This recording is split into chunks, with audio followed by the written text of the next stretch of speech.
நம் மூதாதையர்கள் உடல் ஆரோக்கியத்தை காப்பாற்றுவதற்காக மூலிகை மரங்கள் செடிகளிலிருந்து இலைகள், வேர், காய், கனி, விதைகள், பட்டைகள் என பயன்படுத்தினர். அந்த வகையில் இன்றைக்கு டாக்டர் கௌதமன் அவர்கள் என்ன மூலிகைகளின் பயன்பாடுகளை நம்மிடையே பகிர்ந்து கொள்ள வந்திருக்கிறார் என்பதை கவனிக்கலாம். நிகழ்ச்சியில் அடுத்த பகுதியாக வரவிருப்பது பல்லாண்டு வாழ்ந்திட. அன்பான கலைஞர் தொலைக்காட்சி நேயர்களுக்கு என்னுடைய இனிமையான காலை வணக்கங்கள். இன்றைக்கி நம்ம பார்க்கக்கூடிய தாவரத்துடைய பெயர் தேல் கொடுக்கு அப்படின்ற ஒரு தாவரம். பொதுவாக நம்ம எல்லாருக்குமே தெரிந்த ஒரு தாவரம்னு சொல்லலாம். ரொம்ப ஒரு மிளகாய் செடி போல் வளரக்கூடிய ஒரு தாவரம். அதோட மேல் பகுதி பார்த்திங்கன்னா ரொம்ப அழகான சின்ன சின்ன வெண்மை நிறமான பூக்களோட அந்த மேல் பகுதி லேசாக வளைந்து இருக்கும். ஒரு தேலுடைய கொடுக்கு எவ்வாறு இருக்குமோ அதே போல் இருக்கக்கூடிய தாவரம் தான் இந்த தேல் கொடுக்கு. தேல் கொடுக்குடைய பலன்கள் அப்படின்னு சொல்லும்போது, இன்றைக்கு தோல் நோய்கள் அப்படின்னு சொல்லக்கூடிய நம்மளுடைய சித்த மற்றும் ஆயுர்வேத புத்தகங்களில், அதிகாரங்களில் இந்த தேல் கொடுக்குக்கு நிறைய முக்கியத்துவத்தை கொடுத்துருக்காங்க. பொதுவாக இன்றைக்கு நிறைய வகையான தோல் நோய்களை நம்ம பார்க்குறோம். சோரியாசிஸ் வகையான தோல் நோய்கள், லெச்சன் பிளானஸ் அப்படின்னு சொல்லக்கூடிய அது வகையான தோல் நோய்கள், உடலில் ஏற்படுகின்ற ஃபங்கல் இன்ஃபெக்ஷன் அப்படின்னு சொல்லக்கூடிய பூஞ்சை காளான் வகை தோல் நோய்கள், அலர்ஜியினால் ஏற்படக்கூடிய தோல் நோய்கள், எக்ஸிமான்னு சொல்லக்கூடிய பரவுகின்ற தோல் நோய்கள், மற்றும் அதிலேயே ட்ரை எக்ஸிமா, வெட் எக்ஸிமான்னு சொல்லக்கூடிய அரிப்பு எடுத்த பிறகு நீர் வடியக்கூடிய அல்லது அரிக்கும் போது அப்படியே ட்ரையாக இருக்கக்கூடிய தோல் நோய்கள். இந்த மாதிரி நிறைய வகையான தோல் நோய்களை இன்றைக்கு மனித சமுதாயம் பார்த்து கொண்டிருக்கிறது. இந்த நோய்கள் எல்லாமே இன்றைக்கு ஏதோ சமீப காலத்தில் ஏற்பட்ட நோய்கள் அப்படிங்கிறது நம்ம நினச்சிட்ருக்கோம். ஆனால் கிடையாது. மனிதன் தோன்றிய காலத்திலிருந்து, குறிப்பாக ஆயுர்வேத சித்த மருத்துவ புத்தகங்கள்லாம் 5000 வருடங்களுக்கு முன்பிலிருந்தே இருக்கக்கூடிய புத்தகங்களாக இருக்குது. அந்த காலத்திலிருந்தே பார்த்திங்கன்னா இந்த வகையான தோல் நோய்கள் அதிகமாக இருக்கிறத நம்ம பார்க்குறோம். இந்த சோரியாசிஸ் நோய், லிச்சன் பிளானஸ் சம்மந்தப்பட்ட பிரச்சனைகள் இருக்கும்போது இந்த தேல் கொடுக்கை நன்றாக அரைத்து அதை அரிப்பு எடுக்கக்கூடிய இடங்கள் அல்லது படை போன்று படர்ந்திருக்கக்கூடிய இடங்கள்லாம் தடவிட்டு ஒரு அரை மணி நேரம் சூரிய குளியல் எடுத்து குளிக்க செய்வாங்க. அந்த மாதிரி செய்யும்போது பார்த்திங்கன்னா மிக வேகமாக, உள்ளுக்கு மருந்து சாப்பிடுவதை காட்டிலும் வேகமாக அந்த தோல் நோய்கள் மறைந்து போகிறத நம்ம பார்க்க முடியும்.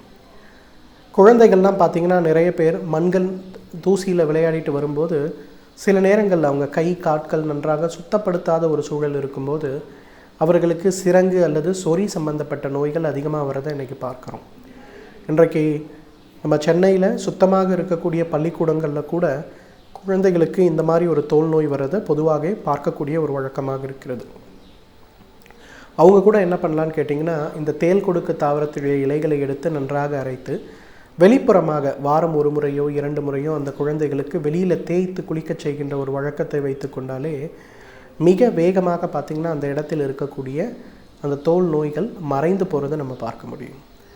அர்டிகேரியா அப்படின்னு சொல்லக்கூடிய ஒரு பிரச்சனை, அதாவது இந்த வெயில் முடிந்து மழை ஏற்பட்ட ஒரு காலத்தில் எப்படி பூமி ஒரு கொதிக்கின்ற கடாய் போல் இருந்துட்டு அதில் திடீர்னு மழை பெய்யும் போது அந்த வானலியில் நம்ம தண்ணி விட்டால் எப்படி புஷ்ஷுன்னு பொங்குமோ அந்த மாதிரி ஒரு சூடு பூமியில் க்ரியேட் ஆகிறதுனால பார்த்திங்கன்னா நம்ம எல்லாருக்குமே அர்டிகேரியா அப்படின்னு சொல்லக்கூடிய ஒரு தோல் நோய் வருவதற்கான வாய்ப்பு உண்டு. அந்த தோல் நோய் வரும்போது பார்த்திங்கன்னா மாலை நேரங்களில் உடம்பில் லேசாக முள் குத்துவது போல் குத்த ஆரம்பிக்கும். அந்த மாலை நேரங்களில் அந்த இடங்களில் லேசாக அரிக்க ஆரம்பிச்சதுன்னா அந்த இடம் கண்டு கண்டாக வீங்க ஆரம்பிக்கும். கண்டு கண்டாக வீங்கக்கூடிய அந்த பகுதிகள் ஒரு மணி நேரத்திற்கு பிறகு அந்த இடத்தில் தழும்பே இல்லாமல் மறைந்து போகும். மாலை நேரங்களில் ஏற்படக்கூடிய அந்த பிரச்சனை சில நேரங்களில் இரவில் ஏற்படலாம், சில நேரம் நாள் முழுவதும் ஏற்பட்டு கொண்டிருக்கும். இந்த மாதிரி பிரச்சனைக்கு கூட நம்ம என்ன பண்ணலான்னா, அந்த தேல் கொடுக்கிலிருந்து எடுக்கக்கூடிய அந்த ஒரு சாறை பூசி குளித்து வந்தாலே அந்த அர்டிகேரியான்னு சொல்லக்கூடிய அந்த பிரச்சனை மறைந்து போகிறத நம்ம பார்க்க முடியும். அதை விட முக்கியம், இன்றைக்கு நிறைய பேருக்கு பார்த்திங்கன்னா சிறுநீரக செயல் குறைபாடு நோயின்னு சொல்லக்கூடிய கிட்னி ஃபெயிலியர் பிரச்சனை ஏற்படுது.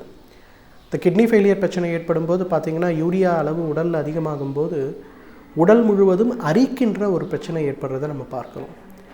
ராத்திரி நேரங்களில் உடம்பு எந்த பகுதியை தொட்டு கொண்டு இருக்கிறதோ, சாய்ந்திருந்தோம்னா முதுகெல்லாம் குத்தும், உட்கார்ந்துருந்தோம்னா தொடை பகுதியெல்லாம் குத்தும், எந்த பக்கம் படுக்கிறோமோ அந்த பகுதியெல்லாம் முள் குத்துவது போல் குத்துவதை நம்ம பார்க்கலாம். அவர்களுக்கு உள்ளுக்கும் அதிகமான மருந்துகள் கொடுக்க முடியாது.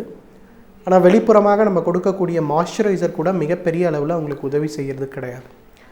அந்த வகையில் பார்த்திங்கன்னா இந்த தேல் கொடுக்கிலிருந்து பதப்படுத்தி எடுக்கக்கூடிய அந்த எண்ணெய், குறிப்பாக தேங்காய் எண்ணெய் அல்லது நல்லெண்ணெயுடன் இந்த தேல் கொடுக்குடைய சாறை கலந்து பதப்படுத்தி எடுக்கக்கூடிய அந்த எண்ணெயை தினசரி கழுத்து முதல் கால் வரை உடம்பெல்லாம் தடவிட்டு ஒரு அரை மணி நேரம் அல்லது 1 மணி நேரம் அப்படியே ஊற வச்சுட்டு அதன் பிறகு வெந்நீர் வச்சு குளிக்க செய்யணும். அது செய்யும்போது பார்த்திங்கன்னா அந்த யூரியா அதிகமாகிறதுனால நம்ம உடம்புல ஏற்படக்கூடிய அந்த ஒரு அந்த ட்ரை ஸ்கின் வேகமாக குறையும். அதே போல் அந்த இடத்தில் இருக்கக்கூடிய அரிப்புகள் வேகமாக குறையும். தோல் அங்கங்கே ஏற்படக்கூடிய லேசான வெடிப்புகள் கூட மறைந்து போகிறத நம்ம பார்க்கலாம். அல்சரேட்டிவ் டெர்மடைட்டிஸ் அப்படின்னு ஒரு நோய், அதாவது கால் கை உள்ளங்கால் இந்த இடத்துல மட்டும் வெடிக்கும். வெடித்த உடனே செவசெவன் மாறும். அதன் பிறகு பார்த்திங்கன்னா அந்த இடத்துல நிறைய ஒரு வகையான இறந்த திசுக்கள் அதிகமாக இருக்கிறத நம்ம பார்க்க முடியும். பாத வெடிப்பு போல தோற்றமளித்தாலும் உள்ளங்கால்களில் மட்டும் ஏற்படக்கூடிய இந்த பிரச்சனைக்கு அல்சரேட்டிவ் டெர்மடைட்டிஸ்னு பேர். இந்த ஒரு பிரச்சனை ஏற்படும் போது பார்த்திங்கன்னா பெரும்பாலான நேரங்களில் ஸ்டீராய்டு மருந்துகளை தான் இன்றைக்கி நாட வேண்டிய ஒரு சூழல் இருக்குது. இந்த மாதிரி ஸ்டீராய்டு மருந்துகள் இல்லாமல் வெறும் தேல்கொடிக்கு இலையிலிருந்து எடுக்கக்கூடிய அந்த கல்கத்தை நன்றாக கால் பாதங்கள் முழுவதும் தடவி அரை மணி நேரம் 1 மணி நேரம் அப்படியே ஊற வைத்து அதன் பிறகு வெந்நீர் வைத்து கால் கழுவ வேண்டும். இந்த மாதிரி செய்யும்போது பார்த்திங்கன்னா மிக வேகமாக அந்த இடங்களில் இருக்கக்கூடிய வறண்டு இருக்கக்கூடிய தோள்களுடைய அந்த நிலை மாறும். அடிக்கடி ஏற்படக்கூடிய வெடிப்புகள் சம்பந்தப்பட்ட பிரச்சனைகள் குறையிறத பார்க்கலாம். மீண்டும் கால் இயல்பான ஒரு நிலைமைக்கு வரதை பார்க்கலாம். நிறைய மன அழுத்தத்தில் இருப்பவர்களுக்கு, சுற்றி தவறுகள் நடக்கும்போது தட்டி கேட்க முடியாமல் இருப்பவர்களுக்கு, தேவையற்ற அதிகமான சிந்தனை வைத்து கொண்டிருப்பவர்களுக்கு, நெகட்டிவான பீப்புள் சுற்றி இருக்கும்போது அந்த இடத்துல இருக்கக்கூடிய ஒரே ஒரு பாசிட்டிவான ஆள், இவர்களுக்கெல்லாம் பார்த்திங்கன்னா அந்த அல்சரேட்டிவ் டெர்மடைட்டிஸ் நோய் மிக அதிகமாக இருப்பதை பார்க்க முடியும். அதே போல் வயிற்றை பாதிக்கக்கூடிய ஒரு நோய் அல்சரேட்டிவ் கொலைட்டிஸ்ன்னு சொல்லுவோம். மோஷன் ஒரு நாளைக்கு 5 முறை 6 முறை 10 முறை 20 முறை கூட செல்லும்.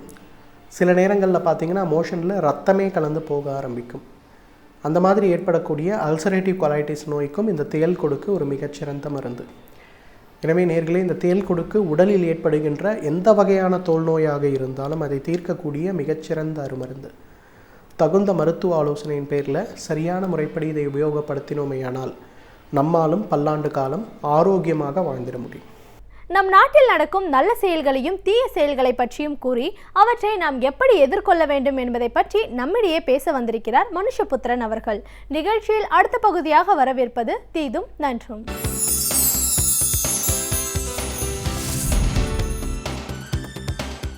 வணக்கம் நண்பர்களே, இன்னும் ஒரு இனிய காலை பொழுதில் தீதும் நன்றும் நிகழ்ச்சியில் உங்களை சந்திப்பதில் மிக்க மகிழ்ச்சி அடைகிறேன். சமீபத்தில் சமூக வலைத்தளங்களில் வந்த ஒரு வீடியோ அது பலரையும் அதிர்ச்சி அடைய வைத்தது. பலரும் அந்த காட்சியை கண்டு அதிர்ந்து போனார்கள். அதாவது ஒரு நபர் மொட்டை மாடியிலிருந்து ஒரு நாயை தூக்கி கீழே வீசுகிறார். அந்த வீசுகிற அந்த நாய் அப்படியே இந்த மாடியிலிருந்து கீழே ஒரு புதரில் விழுந்து ஒரு மரண ஓலம் எடுக்கிற காட்சி அந்த வீடியோவில் பதிவாகி இருக்கிறது. அதாவது அந்த நபர் அந்த நாயை தூக்கி வீசுகிற போது அந்த வீசுகிற கடைசி கடம் வரைக்கும் அந்த நாய் மிக அன்போடு வாளை ஆட்டி கொண்டிருக்கிறது. எவ்வளவு பெரிய ஒரு நம்பிக்கை, மனிதர்கள் மேல் வைக்கக்கூடிய ஒரு நம்பிக்கை அந்த நாய்க்கு இருக்கிறது என்பதை ஒரு கணம் நாம் நினைத்து பார்க்க வேண்டும். ஆனால் அந்த நாய் அன்போடு நம்பிக்கையோடு வாலாட்டுவதை பார்த்து கொண்டே அந்த மனிதர் அந்த நாயை தூக்கி கீழே வீசி எறிகிறார். அதை அவருடைய ஒரு நண்பர் ஒருவர் செல்ஃபோனில் படம் எடுக்கிறார். இந்த காட்சி என்பது பின்னர் சமூக வலைத்தளங்களில் பரவி மிகப்பெரிய ஒரு சர்ச்சையை ஏற்படுத்தி இருக்கிறது. அந்த நபர் காவல்துறையினால் தேடப்படுகிறார் என்கிற செய்திகளும் கூட வருகின்றன. அப்படிப்பட்ட ஒரு சூழ்நிலையில் இதுபோன்ற கொடும் செயல்களை அரங்கேற்றக்கூடிய மனநிலை என்ன என்பதை பற்றி நாம் சிந்தித்து பார்க்க வேண்டும். ஏனென்று கேட்டால் இதுபோன்ற செயல்களை யாரோ ஒரு சிலர் செய்கிறார்கள் என்று நாம் நினைத்துவிடக்கூடாது. மாறாக இந்த துன்புறுத்துகிற ஒரு மனோபாவம் என்பது பலரிடமும் இருப்பதை நான் பார்த்திருக்கிறேன். இந்த ஒரு நாயை தூக்கி வீசிய இந்த மாணவர்கள் இத்தனைக்கும் யார் என்று பார்த்தால் அவர்கள் மருத்துவம் படிக்கக்கூடிய மாணவர்கள். அதாவது உயிரினுடைய மதிப்பு தெரிந்த, வலி என்றால் என்னவென்று தெரிந்த, வேதனை என்றால் என்னவென்று தெரிந்த, உயிர்களை நேசிக்க வேண்டிய ஒரு மருத்துவ கல்வியை படிக்கக்கூடிய மாணவர்கள். அவர்கள் எப்படி ஒரு உயிரை இவ்வளவு கொடூரமாக கொலை செய்ய முயற்சிக்கிறார்கள், இவ்வளவு பெரிய ஒரு ஒரு ஒரு மோசமான நடவடிக்கையில் அவர்கள் ஈடுபடுகிறார்கள் என்பதுதான் அதிர்ச்சியூட்டக்கூடிய ஒன்றாக இருக்கிறது. இவர்கள் நாளை மருத்துவர்களாக வருகிற போது உயிர்களை எப்படி கையாள்வார்கள் என்று நினைக்கிற போது அந்த நமக்கு மிகப்பெரிய ஒரு அச்சம் மேலிடுகிறது. ஒரு விதத்தில் அந்த மாணவர்களிடம் அப்படிப்பட்ட ஒரு இயல்பு இருந்திருந்தால் கூட அவர்கள் கற்கிற கல்வி, அந்த மருத்துவ கல்வி என்பது அவர்களுக்கு ஒரு புதிய ஒரு மதிப்பீட்டை உருவாக்கி இருக்க வேண்டாமா? அல்லது ஒரு புதிய ஒரு உயிர்களின் மீதான ஒரு அன்பை அல்லது உயிர்களை பாதுகாப்பது என்கிற ஒரு கடமையை அவர்களுக்கு உணர்த்தி இருக்க வேண்டாமா? மாறாக அப்படிப்பட்ட எதையுமே அவர்கள் தங்களுடைய கல்வி அமைப்பிலிருந்து பெற்றுக்கொள்ளவில்லை என்பதைத்தான் அந்த சம்பவம் காட்டுகிறது. ஏனென்றால் உயிர்களை நேசிப்பது என்பது அது உண்மையிலேயே மனிதர்கள் தங்களை தாங்களே நேசிக்கிற, தன்னுடைய சக மனிதர்களை நேசிக்கிற ஒன்றாகும். பறவைகளை நேசிக்கிற ஒரு மனிதன், விலங்குகளை நேசிக்கிற ஒரு மனிதன் நிச்சயமாக தன்னுடைய சக மனிதர்களை நேசிப்பான். தன்னுடைய சக மனிதர்களை நேசிக்கிற ஒருவர் நிச்சயமாக பிற எல்லா உயிர்களையும் நேசிப்பார்கள். ஆனால் ஒரு விலங்கிடம் வெளிப்படக்கூடிய, ஒரு விலங்கின் மீது வெளிப்படக்கூடிய குரூரம் என்பது நிச்சயமாக அது மனிதர்களின் மீதான குரூரமாகவும் வெளிப்படும் என்பதில் எந்த விதமான சந்தேகமும் கிடையாது. அப்படி பார்க்கிற போது இது போன்ற செயல்கள் மனிதர்களிடம் பரவலாக இருப்பதை நம்மால் பார்க்க முடிகிறது. முக்கியமாக இந்த துன்புறுத்துதல், அதாவது துன்புறுத்துதலின் மூலமாக ஒரு இன்பமடைதல், இதை சாடிசம் என்று சொல்வார்கள். அதாவது பிறருடைய துன்பத்தை கண்டு தான் இன்பமடைவது. இதற்கு உளவியல் ரீதியாக பல காரணங்கள் சொல்கிறார்கள்.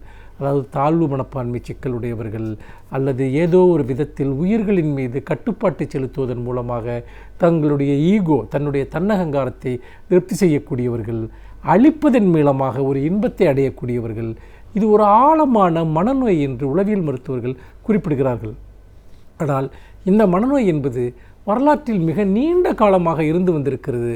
அதிலும் முக்கியமாக இந்த மனநோய் அதிகாரமிக்க மனிதர்களுக்கு வருகிற போது அது மனித குலத்திற்கே ஒரு மிகப்பெரிய பேராபத்தாக மாறிவிடுவதை நாம் பார்க்கிறோம். உதாரணமாக ஹிட்லர் போன்றவர்கள் இத்தகைய ஒரு மனநோய்க்கு ஆட்பட்டவர்கள். இன்னும் பல சர்வாதிகாரிகள் அவர்கள் லட்சக்கணக்கான மக்களை கொலை செய்திருக்கிறார்கள். அவர்களை ஒரு மரண முகாம்களுக்கு அனுப்பியிருக்கிறார்கள். ஆஸ்ட்விச் போன்ற ஒரு விஷம் செலுத்தி மனிதர்களை கொல்லக்கூடிய முகாம்களுக்கெல்லாம் மனிதர்களை அனுப்பியிருக்கிறார்கள். மனிதர்கள் பெருமளவு கொல்லப்படுவதைக் கண்டு அவர்கள் ஆனந்தமடைந்திருக்கிறார்கள். அரசர்களுடைய வரலாறுகளை பார்க்கிற போது, பல கொடுங்கோல் மன்னர்களுடைய வரலாறுகளை பார்க்கிற போது மனிதர்களுடைய தலைகளை கொய்து அவர்கள் அவற்றை மைதானங்களில் குவித்து வைத்திருந்த அந்த காட்சிகளை பார்க்கிறோம். மனிதர்களுடைய உடல் உறுப்புகளை வெட்டி சிதைத்து அவற்றை அதன் மூலமாக தங்களுடைய அதிகாரத்தை நிலைநிறுத்தி கொண்ட, அதன் மூலமாக ஒரு பெரிய திருப்தியை அடைந்த மனிதர்களை பார்க்கிறோம். அதாவது இந்த மனநோய் கொண்டவர்களிடம் மிகப்பெரிய அதிகாரம் கிடைத்தால் அவர்கள் எத்தகைய குற்றத்தையும் செய்ய தயங்க மாட்டார்கள் என்பதைத்தான் அதுபோன்ற சம்பவங்கள் காட்டுகின்றன. இன்றைக்கும் கூட அன்றாட வாழ்க்கையில் தங்களுடைய சக மனிதர்களை துன்புறுத்தக்கூடியவர்கள், அதை துன்புறுத்துவதற்கான அந்த வாய்ப்பு கிடைத்த மனிதர்கள் பலரை நான் கண்டிருக்கிறேன். நிறைய பள்ளி ஆசிரியர்கள் கூட அப்படிப்பட்டவர்கள் இருக்கிறார்கள். அதாவது தனக்கு கீழ் மாணவர்கள் இருக்கிறார்கள். தங்களை பாதுகாத்து கொள்ள முடியாத நிலையில் இருக்கக்கூடிய அந்த மாணவர்களுக்கு உளவியல் ரீதியாகவோ உடலியல் ரீதியாகவோ துன்பங்களை விளைவிக்கக்கூடியவர்கள். இந்த மனப்பாங்கு பல ஆசிரியர்களிடம் இருக்கிறது. சித்திரவதைகள், அதாவது கடுமையான தண்டனைகளை கொடுப்பது, அடிப்பது, கில்லுவது போன்ற விஷயங்கள்.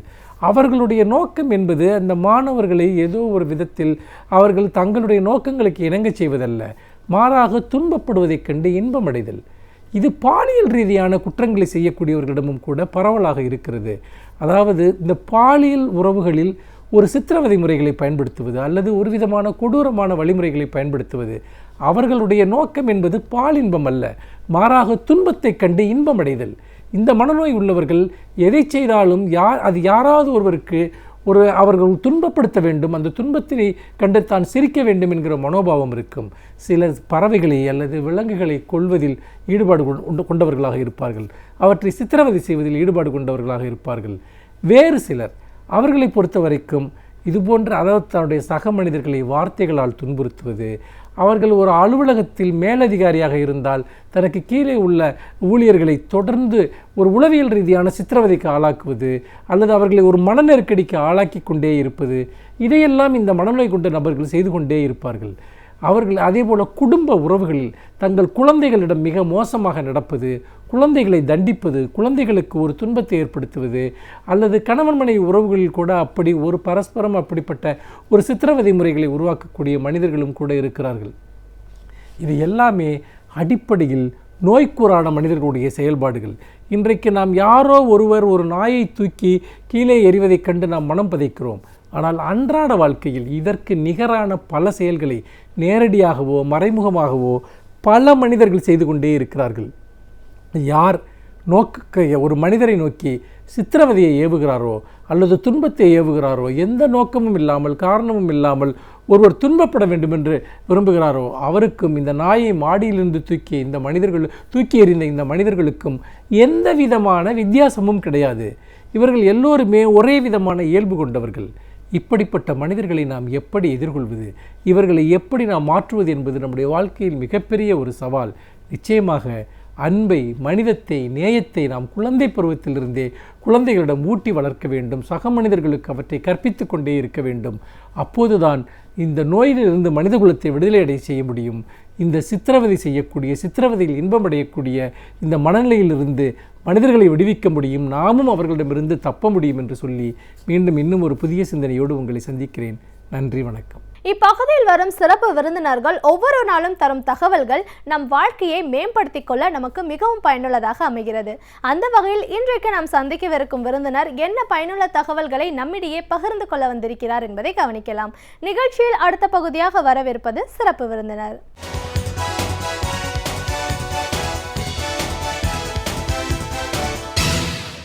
வணக்கம் நேர்களே, விடியலேவா நிகழ்ச்சியின் சிறப்பு விருந்தினருக்கான நேரம் இது. இன்றைய சிறப்பு விருந்தினர் தேக்வாண்டோ தற்காப்பு கலை ஆசிரியர் மாஸ்டர் சேகர். தேக்வாண்டோ தற்காப்பு கலை அப்படிங்கிறது என்ன, இதோட வரலாறு என்ன, இந்த கலையை பயிற்சி பெறத்துக்கான கால அவகாசம், இதோட சிறப்புகள், இன்னும் குறிப்பா பெண்கள் இதை பத்தி தெரிஞ்சுக்கிறதுக்கான அவசியம் என்ன இருக்குன்னு பல விஷயங்களை இன்னைக்கு நம்ம அவர்கிட்ட கேட்டு தெரிஞ்சுக்கலாம். வணக்கம் சார். வணக்கம். தேக்வாண்டோ தற்காப்பு கலையோட ஆசிரியர் அப்படிங்கிற முறையில் முதல்ல எங்கள் நிகழ்ச்சிக்கு உங்களை நாங்கள் வரவேற்கிறோம் சார். நன்றி. தேக்வாண்டோ தற்காப்பு கலை அப்படிங்கிறது வந்து இந்த கலையோட முக்கியத்துவம் என்ன, இது எங்கிருந்து வந்துச்சு, இதோட வரலாறு என்ன, இந்த கலையை கற்றுக்கணும் அப்படின்னு நினைக்கிறவங்க என்ன மாதிரியான ஒரு மனநிலை, உடல்நிலையில் இருக்க வேண்டிய அவசியம் இருக்கு, இதோட பயிற்சி காலம் எவ்வளோ தூரம் இருக்கு. இன்னைக்கு நிறைய பிரச்சனைகள் சமூகத்தில் இருக்கிறத பார்க்குறோம். இந்த பெண்கள் வந்து ஏதாவது ஒரு தற்காப்பு கலையை தெரிஞ்சுக்க வேண்டிய அவசியத்தை பற்றி நிறைய பேர் சொல்லிட்டு இருக்காங்க. இந்த கலையோட சிறப்புகள் பெண்கள் தெரிஞ்சுக்கிட்டா அவங்களுக்கு என்ன மாதிரியான ஒரு பலன்கள் இருக்கும், இப்படி நிறைய விஷயங்களை எங்க நேர்களோட நீங்க முழுமையா பகிர்ந்துக்கணும் சார். முதல்ல இந்த தேக்வாண்டோ தற்காப்பு கலையோட வரலாறு பத்தி பேசலாம். தேக்வாண்டோ என்பது கொரிய நாட்டினுடைய வீர விளையாட்டு தற்காப்பு கலை. இந்த கலையினுடைய சிறப்பு அம்சம் என்னன்னா, குறைந்த சக்தியை பயன்படுத்தி அதிக வலிமையை பெருக்கி கண்ணை மிக்கிற நேரத்தில் எதிரியை தாக்குறது தான். இந்த கலை வந்து 1955ஆம் ஆண்டு ஏப்ரல் 11ஆம் நாள் ஜெனரல் சாய் ஹாங்கி என்பவரால் உருவாக்கப்பட்டது. ஜெனரல் சாய் கொரிய நாட்டினுடைய போர்ப்படை தளபதியாக பணியாற்றியவர். அவர் கராத்தே என்ற கலையினுடைய நுட்பங்களையும் கொரிய நாட்டினுடைய பழமையான கலை தேகிவோன் என்ற கலையினுடைய சிறப்பு அம்சங்களையும் சேர்த்து இராணுவ பயிற்சியினுடைய நடைமுறை விதிகளையும் அடிப்படையாக கொண்டு இவையற்றையெல்லாம் ஒன்றாக சேர்த்து இந்த கலைக்கு தேக்வாண்டோ என்று பெயர் சூட்டினார். இந்த கலை சமுதாயத்தில் ஏற்படுகின்ற ஒரு வெற்றிடத்தை போக்குவதற்காகவே இந்த கலை உருவாக்கப்பட்டது என்று ஜெனரல் சாய் ஹாங்கி கூறுகிறார். ஆன்மீகத்தில் ஏற்பட்ட வெற்றிடத்தை போக்குவதற்காகவும் இந்த கலை உருவாக்கப்பட்டது என்று அவர் கூறுகிறார். அதாவது இந்த கலை வெறும் கல்லை உடைப்பதற்கும் கட்டையை முறிப்பதற்கும் எதிரிகளின் பல்லை உடைப்பதற்கு மட்டுமே பயன்படக்கூடிய கலை அல்ல. இந்த கலையினுடைய சிறப்பம்சங்கள் என்ன, மனிதநேய ஒருமைப்பாடு, தற்காப்பு, விளையாட்டு, உடற்பயிற்சி, பொழுதுபோக்கு, தத்துவம் போன்ற விஷயங்களெல்லாம் அடிப்படையாக கொண்டு உருவாக்கப்பட்டு தான் இந்த தேக்வாண்டோ கலையினுடைய சிறப்பம்சங்கள். இந்த கலை சமூகத்தில் ஏற்படுகின்ற நிகழ்வுகள் என்றால் நல்லவர்களுக்கு ஒரு பாதுகாப்பு அற்ற சூழல் தான் இப்பொழுது நிகழ்ந்து வருகிறது. அச்சமற்ற சூழலை உருவாக்க வேண்டும் என்றால் இது போன்ற தற்காப்பு கலைகளை ஒவ்வொருவரும் ஆண் பெண் இருபாலரும் இதை கற்றுக்கொள்வது மிகவும் இன்றியமையாத ஒன்று. குறிப்பாக பெண்களுக்கு இந்த கலையை வலியுறுத்தப்படுகிறது. நம்ம முன்னோர்கள்லாம் மூத்த கவிஞர்கள் பாரதிதாசன் போன்றவங்களாம் கூட பெண்களுடைய ஒரு அவேர்னஸ்க்காக கவிதை வடிவத்திலேயே சில கருத்துக்கள் எல்லாம் முன்மொழிந்து போயிருக்கிறார்கள். குறிப்பாக பார்த்தா பாரதிதாசன் சொல்வார், பெண்கள் தற்காப்புக்கு, அதாவது தனித்து வரும் பொழுது கெட்ட தருதலை கண் வைத்தால் இனிக்க நலம் கூறு பெண்ணை இல்லாவிடில் தாக்கு என்று பாரதிதாசன் கூறுவார். அதேபோல் இந்த கலையினுடைய பயன் எப்படி என்றால், ஒரு பெண் மென்மையாக இருந்தால் மட்டும் போராது, அவர்கள் வன்மையாகவும் இருக்க வேண்டும். இந்த பயிற்சி அவர்கள் வலுவுடையவர்களாக உருவாக்குவதற்கு இந்த பயிற்சி மிகவும் உறுதுணையாக இருக்கிறது. அவர் சொல்கிறார், பாரதிதாசன் மீண்டும் சொல்கிறார், உமியல்ல பெண்ணின் வழக்கை தீயோர் உயிரை இடிக்கும் உலக்கை என்றே சொல்கிறார். பெண்கள் வந்து வெறும் மென்மைத்தன்மையாக இருக்கக்கூடாது அப்படின்னு சொல்லிட்டு வலியுறுத்துகிறார். அதனால் இந்த பெண்கள் வந்து வெறும் மென்மையாக இல்லாமல் வன்மையாக இருக்க வேண்டும், தற்காப்பு உணர்வோடும் திகழ வேண்டும் என்பதற்கு அவர்களெல்லாம் பயிற்சி பெறவில்லை என்றாலும் கூட இந்த தைக்கோண்ட பயிற்சியை பெண்கள் எப்படி இருக்க வேண்டும் என்று ஒரு வடிவமைச்சு கொடுத்திருக்கிறார்கள் கவிதை வடிவிலே. அதுக்கப்புறம் பாரதிதாஸ் சொல்வார், அதாவது மோதி மிதித்து விடு பாப்பா அவர் முகத்தில் உமிழ்ந்து விடு பாப்பா என்று சொல்வார். அதாவது பாரதிதாஸ் தைக்கோண்ட கலையை கற்றுக்கொண்டாரா என்று விடைப்பாக அதை தைக்கோண்ட தனி சிறப்பே கால்களில் கருக்கொண்டு உருவாகின கலை தான் இது. அதாவது குறிப்பாக சொல்லணும்னா ஒரு கவிஞனுடைய ஆன்மா அவனது கற்பனையில் இருக்கிறது, அதே ஒரு ஓவியனுடைய ஆன்மா அவனுடைய தூரிகையில் இருக்கிறது, ஒரு நாட்டிய பெண்ணுடைய ஆன்மா உடல் முழுக்க இருக்கிறது. அதுபோல் தைக்கோண்ட ஆன்மா எங்கே இருக்கிறது என்று சொன்னால் கால்களில் இருக்கிறது என்று சொல்லலாம். அப்படி கால்களுக்கு முக்கியத்துவம் கொடுத்து உருவாக்கப்பட்ட கலை தான் இந்த தைக்கோண்ட கலை. இந்த கலை பாரதிக்கு தெரிந்ததோ என்னவோ தெரியல, மோதி மிதித்து விடு பாப்பா அவள் முகத்தில் உமிழ்ந்து விடு பாப்பா என்று கூறுகிறார். அதுபோல் நம்ம முன்னோர்கள் மூத்த கவிஞர்கள் பெண்களுடைய நலன் கருதி அவருடைய சூழல் கருதி அவர் காலகாலமாக பிற்போக்கான ஒரு எண்ணங்களில் மூழ்கடிக்கப்பட்டிருக்கிறார்கள், பிற்போக்கான ஒரு சிந்தனையில் உருவாக்கப்பட்டிருக்கிறார்கள். அவர்கள் ஒரு பாலியல் சம்மந்தப்பட்ட ஒரு கவர்ச்சி பொருளாகவே இருக்கிறார்கள். நேற்று கூட ஒரு பத்திரிகையில் படித்தேன், முழுக்க சினிமாவில் ஒரு பெண்களை வந்து மூன்றாம் தர சிந்தனையோடு தான் சித்தரிக்கப்பட்டிருக்கிறார் என்பதை மிக அழகாக பதிவு செய்திருக்கிறார் அந்த கட்டுரை ஆசிரியர். அதுபோல் சினிமாவில் பார்த்தீங்கன்னா ஒரு கதாநாயகனுக்கு சார்ந்து தான் அவன் பின்னாடி ஓடி ஒளிவாங்க அந்த அம்மா ஒரு வீரர், அந்த அம்மாவுக்கு உள்ளுக்குள்ளே ஒரு புதைந்து கிடக்கின்ற ஆற்றலை வெளிக்கொண்டு வருகின்ற ஒரு தகுதியும் திறமை இருக்கிறது. அதை முடங்கி வச்சு மூடி மறைச்சிடுறார்கள். பெண்களும் முன் வருவதில்லை. மேலே நாட்டுக்கெல்லாம் பார்த்தீங்கன்னா பெண்கள்லாம் வந்து தற்காப்பு கலையெல்லாம் ஓடி ஆடி எப்படி ஜம்ப் பண்ணி கிக் பண்ணுறாங்க, அடிக்கிறாங்க, உதைக்கிறாங்க, தங்களுக்கு ஏற்படுகின்ற ஒரு ஆபத்துகள் இருந்து தங்களை எப்படி தற்காத்துக்கிறாங்க, இது மாதிரி விஷயங்கள்லாம் காட்டுறாங்க. ஆனால் நம்ம சினிமாவில் ஏன் அப்படி காட்டுறதுன்னு தெரியல. அவங்க கதாநாயகனை சார்ந்தே இருப்பாங்க, கதாநாயகன் தான் எல்லாத்தையும் காப்பாற்றுவார், அவர் தான் ஒரு சூப்பர் ஸ்டார் மாதிரி அப்படி சில விஷயங்கள்லாம் இருக்குது. அதனால் பெண்கள் வந்து இப்போ பாருங்கள், இந்த சுபாதி என்ற பெண்கள் பாருங்கள், பட்ட பகலில் காலையில் 6:30 மணிக்கு வந்து ரயில்வே நிலையத்தில் வந்து வெட்டி சாய்க்கிறாங்க. இப்போ அந்த அம்மாவுக்கு வந்து சாதாரண ஒரு தற்காப்பு உணர்வு இருந்தாலே அவன் வெட்ட வரும்போதே சும்மா பிளாக் பண்ணாலே போகிறோம், கை மட்டும்தான் பாதிக்கும், உயிருக்கு எந்த சிரமமாக ஏற்படாது. அந்த அவேர்னஸ் கூட இல்லை. அடிக்க வரவனை கூட அப்படி பிளாக் பண்ணுறது கூட அந்த அளவுக்கு ஒரு இது இல்லை, உட்காந்த இடத்துல பிளாக் பண்ணலாம். அதுக்கான பயிற்சிலாம் நிறைய இருக்குது. கண்டிப்பாக சார். இப்போ இதை பற்றி பேசும்போது இந்த டேக்வாண்டோ தற்காப்பு கலை அப்படிங்கிற இந்த கலை வடிவத்தை பற்றின சிறப்புகளை பேசிடலாம் சார். இப்போ ஒவ்வொரு கலைக்கும் ஒரு தனித்துவம் இருக்குது. இப்போ இந்த கலையை பொறுத்த வரைக்கும் இதோட சிறப்புகள் என்ன, இதை எப்படி வந்து ஒருத்தருக்கு பயிற்சியை கொடுக்குறீங்க நீங்கள்? இந்த பயிற்சி வந்து இயல்பாக இயற்கையாகவே அமைந்துக்கும். இப்போ உதாரணத்துக்கு வந்து இப்போ ஒரு கனி இப்படி பறிக்கிறேன்னா அந்த கனி இப்படி பறிக்கும்போது நம்ம கவி அவயங்கள் எப்படி இயங்குறது, இப்படி தான் இறங்குது. அப்படி தான் அந்த பிளாக் முறைகள். அதே மாதிரி அடிக்கிற நேரத்தில் மட்டும் சக்தியை பிரயோஜகப்படுத்தி மற்ற நேரத்தில் உடம்பை தளர்ச்சியாக வச்சுருக்கோம். இப்போது சாட்டில் அடிக்கிறதுனா பள்ளீர்னு விடும், அப்படி அது மாதிரி உடம்பை தளர்த்தி வச்சுக்கிட்டு அடிக்கிற நேரத்தில் மட்டும் அப்படி பவர் ரிலீஸ் பண்ணுறோம். கடைசி எண்டு அந்த கடைசி முடிவில் தான் அந்த பவரை ரிலீஸ் பண்ணுறோம், மற்ற நேரத்தில் உடம்பை தளர்ச்சியாக வச்சுருக்கிறோம். இதுதான் இந்த தைக்கோண்ட கலையினுடைய தனி சிறப்பு. இதனால் என்னென்னா முரட்டுத்தன்மையெல்லாம் உடம்புக்கு ஏற்படாது. பெண்களுக்கு வலியுறுத்தப்படுதுன்னு சொன்னேன். பெண்கள் கூட மென்மைத்தன்மை எந்த காலத்துலையும் மாறாது. அவங்க வலிமை தசை நார்களை எல்லாம் இறுக்கமாகவும் அந்த நரம்புகள் வந்து வலுவாகவும் ஃப்ளெக்சிபிலிட்டி உடம்பு ஒன்று இலகுத்தன்மையோடும் இயங்குறதுக்கு இந்த பயிற்சி ரொம்ப உறுதுணையாக இருக்கும். தைக்கோண்ட பயிற்சி தான் குறிப்பாக வலியுறுத்தப்படுது.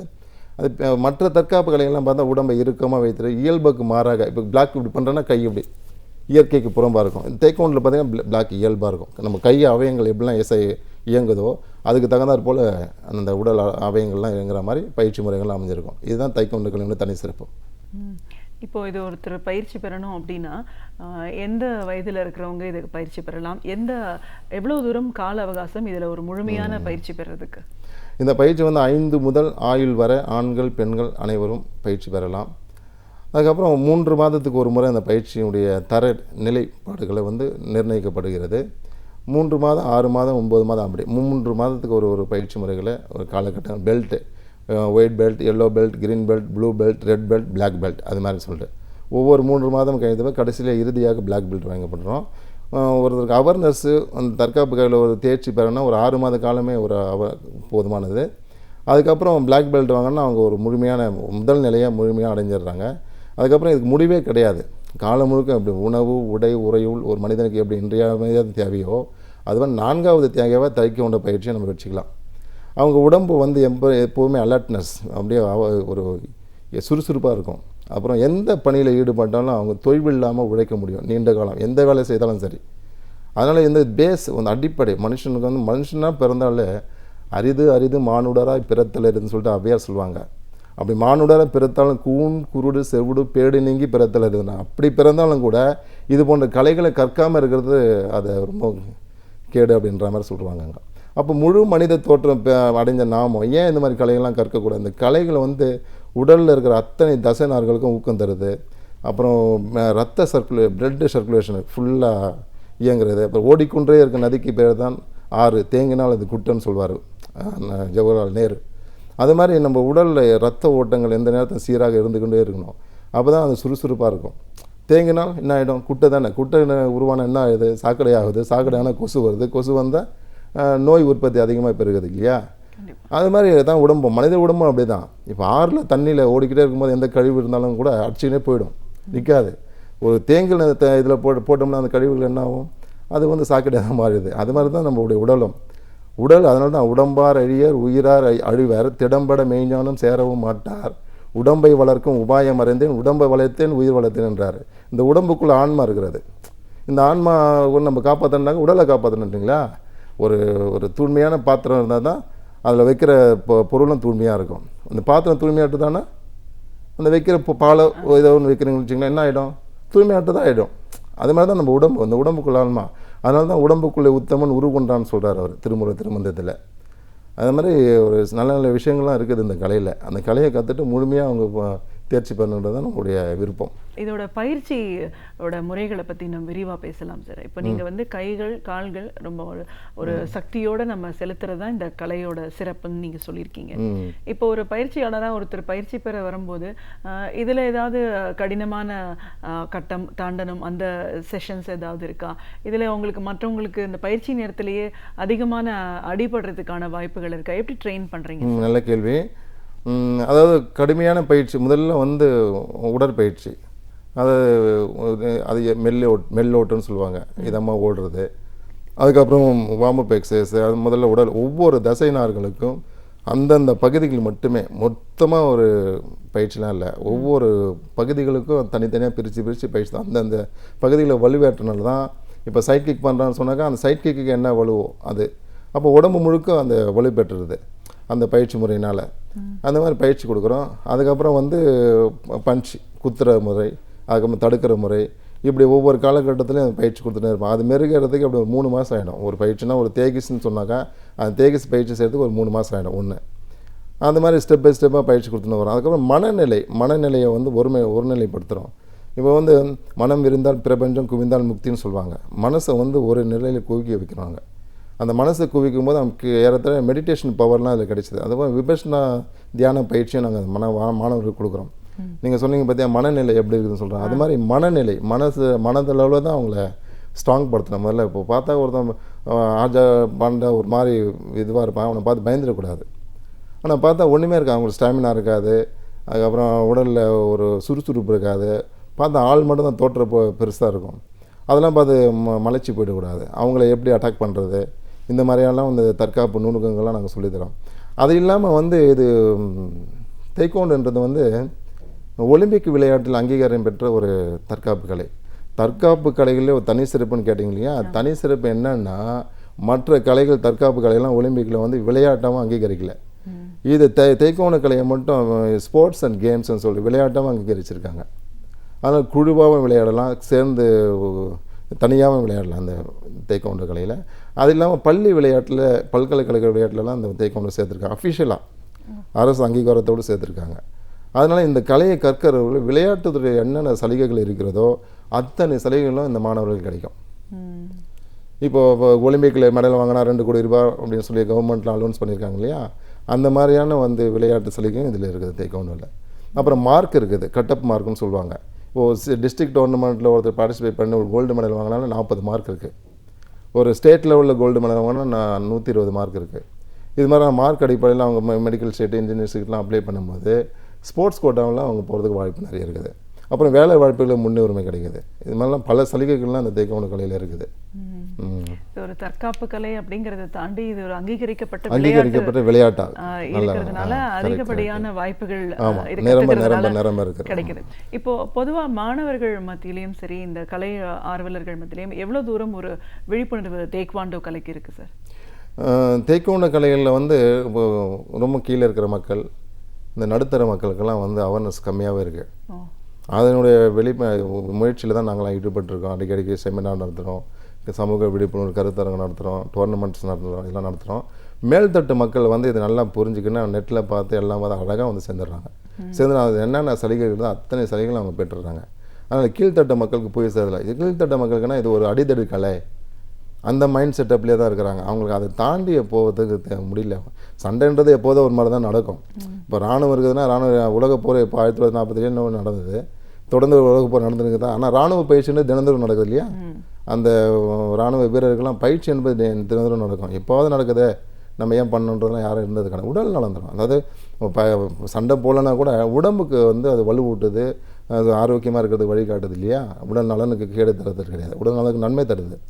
அதனால் இந்த பயிற்சி தொடர்ந்து செய்கிறது தான் நல்லதாக இருக்கும். ஓகே. இப்போ பெண்கள் மத்தியில் பெரிய அளவில் ஒரு விழிப்புணர்வு இல்லை அப்படின்னு நீங்கள் சொல்லியிருக்கீங்க. இப்போ பெண்களை பொறுத்த வரைக்கும் இந்த கலை மூலமாக அவங்களுக்கு என்ன மாதிரியான ஒரு பலன்கள் கிடைக்க வாய்ப்பு இருக்கு? பெண்களுக்கு உடல் சார்ந்த மனம் சார்ந்த பயிற்சி முறைகள் இதில் அதிகமாக இருக்குது. அது இல்லாமல் விளையாட்டு சலுகைகள்லாம் பெற மாணவர்களாக இருந்தாக்க அவங்க விளையாட்டு சலுகைகளை பெறலாம். அதுக்கப்புறம் அந்த மகப்பேறு காலத்திலாம் கூட உடம்பு வந்து பெண்களுக்கு ஒரு நீட்சித்தன்மை அடையுது. இந்த தைக்கோண்ட பயிற்சி பெறது முன்னே அவங்களுக்கு நீட்சித்தன்மைலாம் போயிடுது, அந்த சுருக்கம் அதெல்லாம் போயிடுது, அதெல்லாம் எடுது. அதுக்கப்புறம் உடல் தசை நார்கள் ஊக்கம் பெற்று அவங்க எப்போவுமே இளமையாகவும் ஆரோக்கியமாகவும் வளர்கிறதுக்கு ஒரு வாய்ப்பு இருக்குது. உலக அழகிகள்லாம் கூட பல பேர் வந்து இந்த தைக்கோண்ட கலையை கட்டதுனால நாங்கள் உலக அழகியாக வந்து திகழ முடியுதுலாம் கூட பேட்டி கொடுத்துருக்காங்க. அது மாதிரி வந்து அந்த மாதிரி அழகு பொருளாக மட்டும் பார்க்கக்கூடாது இது. அது அப்புறம் தற்காப்பு அவசியமாக பெண்களுக்கு ரொம்ப, நம்ம ஏற்கனவே பேசின மாதிரி இந்த தற்காப்பு வந்து ரொம்ப உறுதுணையாக இருக்குது. பெண்களுக்கு வந்து கூட ஒரு ஆள் சப்போர்ட்டிவாக இருக்கிற மாதிரி எப்போவுமே கூட இருக்க. எப்போவுமே வந்து ஒரு மனுஷனுக்கு வந்து கூட இருக்க நம்ம உடம்பு மட்டும்தான்.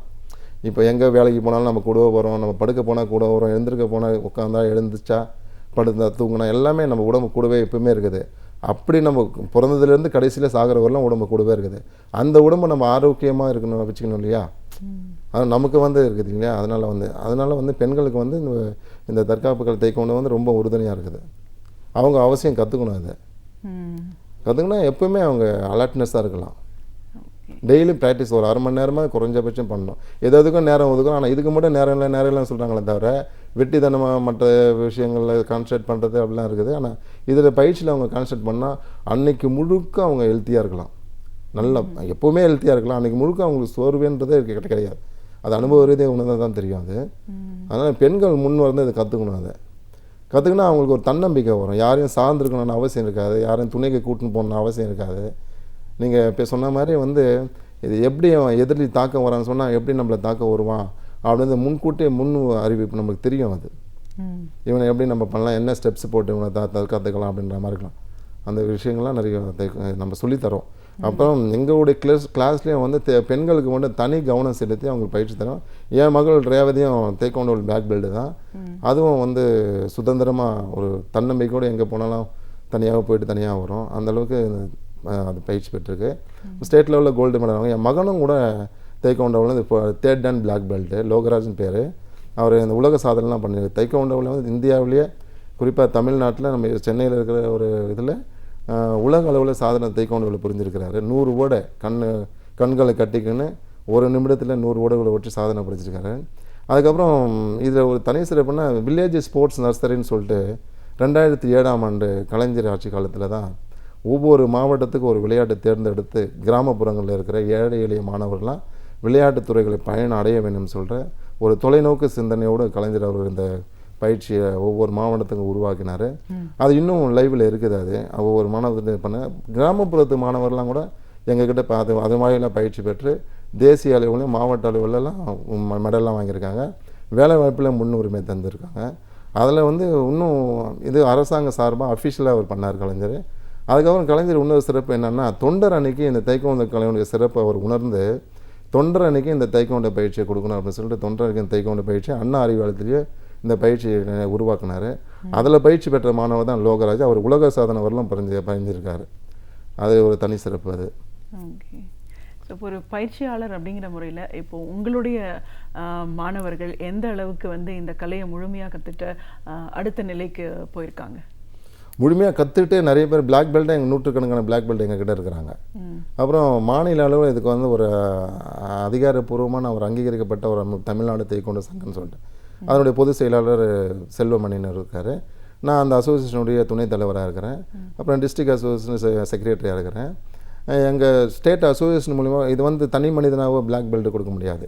இப்போ நாங்கள்லாம் வந்து இந்த தேர்வு அந்த பயிற்சி இது மட்டும் கொடுப்போம். பிளாக் பெல்ட்டுக்கான தகுதியை நாங்கள் உருவாக்கி தருவோம். தேர்வாளர்லாம் வந்து பெங்களூரு அல்லது கொரியாவிலேருந்துலாம் வருவாங்க. சர்டிஃபிகேட்டே வந்து கொரியாவிலேருந்து தான் வரும்.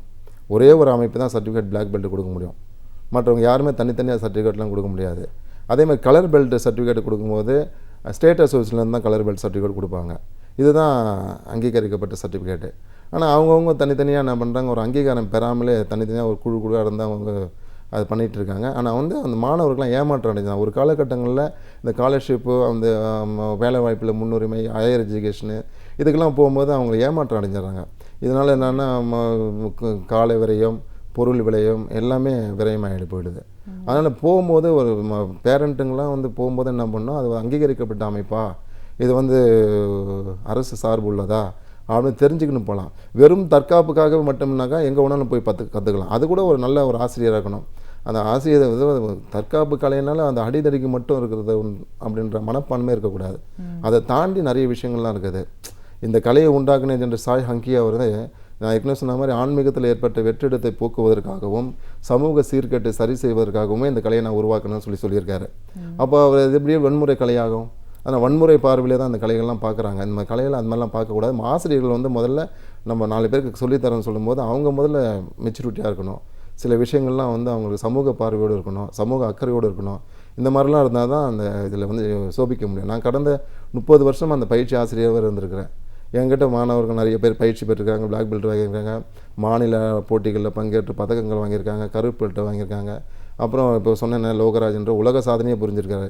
இந்தியா உலகத்திலே யாருமே கிடையாது. கொரியாவில் கூட அந்த 100 ஓட ஒரு நிமிடத்தில் கண்ணை மூடிக்கின்னு இது சுபவி சொல்லும் போது கூட அழகாக சொன்னார்.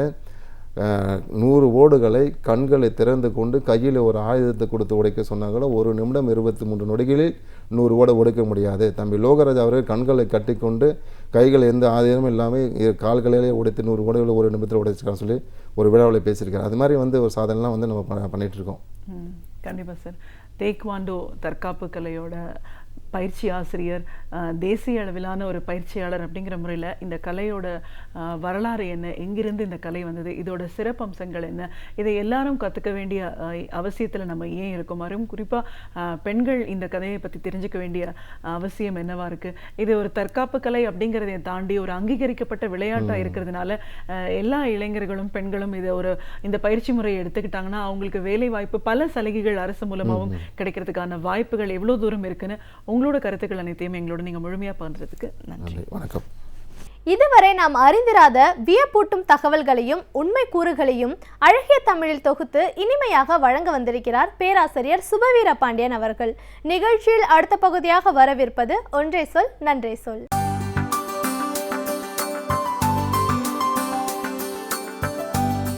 அனைவருக்கும் என் அன்பு வணக்கம்.